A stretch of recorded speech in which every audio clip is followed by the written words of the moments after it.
ওকে তো ভাই লোক রিসেন্ট টাইমে ইন্ডিয়ান সিনেমায় টোটাল 4টা সিনেমা রিলিজ হয়েছে এবং চমকিয়ে দেওয়া বিষয় হলো এই 4টা সিনেমাই আবার একে অপরের বিপক্ষে ভয়ঙ্কর ক্ল্যাশের সম্মুখীন হয়েছে বাট প্রশ্ন তো একটাই, এই সিনেমাগুলোর মধ্যে কোনটা হিট আর কোনটা ফ্লপ হয়েছে সবকিছুই জানবো, শুধু ভিডিওটার সাথেই থাকুন।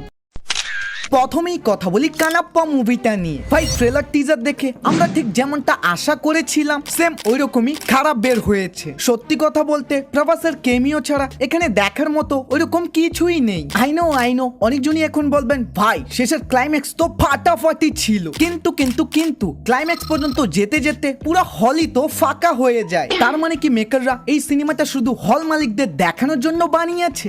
জোকস অ্যাপার্ট, শুরু 4 দিনের মধ্যে কানাপ্পা নেট কালেকশন করে 25 কোটি, আজকে অলমোস্ট 1,50,00,000 এবং এর সাথেই টোটাল ইন্ডিয়া থেকেই নেট কালেকশন 27 কোটি, অল ইন্ডিয়া গ্রস 32 কোটি আর ওয়ার্ল্ড ওয়াইড 36 কোটি, যা 200 কোটি রুপি বাজেটের হিউজ মুভির ক্ষেত্রে খুবই কম কালেকশন। সোজা কথায় কানাপ্পা ডিজাস্টার।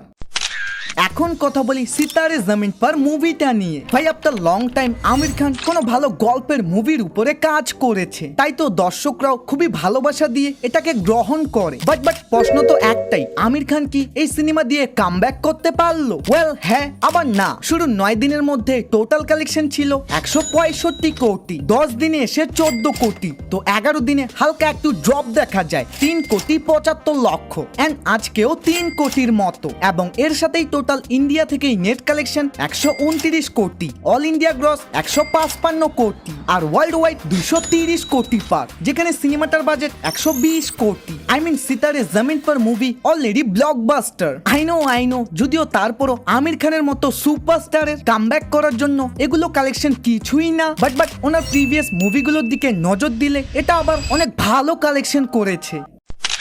এখন কথা বলি কুবের মুভিটা নিয়ে। ভাই ধনুষ মুভিতে যেরকম কোটি কোটি টাকার মালিক হয়ে যায়, সেম বক্স অফিসেও কুবেরা সিনেমাটা দুর্দান্ত পারফরমেন্স দেখাচ্ছে। তার উপর ধনুষ, রাশমিকা এন্ড নাগার্জুন এদের ক্যারেক্টারকে ডিরেক্টর এমন ভাবে প্রেজেন্ট করেছে, ভাই লিটারালি প্রশংসা করার মতো। তাই তো মাত্র 10 দিনের মধ্যে 123 কোটিও পার করে ফেলে, 11 দিনে 1,25,00,000, তো আজকে 1 কোটি প্লাস এবং এর সাথেই টোটাল ইন্ডিয়া থেকে নেট কালেকশন 83 কোটি, অল ইন্ডিয়া গ্রস 97 কোটি আর ওয়ার্ল্ড ওয়াইড 127 কোটি পার, যা 120 কোটি রুপি বাজেটের ক্ষেত্রে ভালোই কালেকশন। আই মিন কিছুদিনের মধ্যে এটা হিট ট্যাগও অর্জন করবে।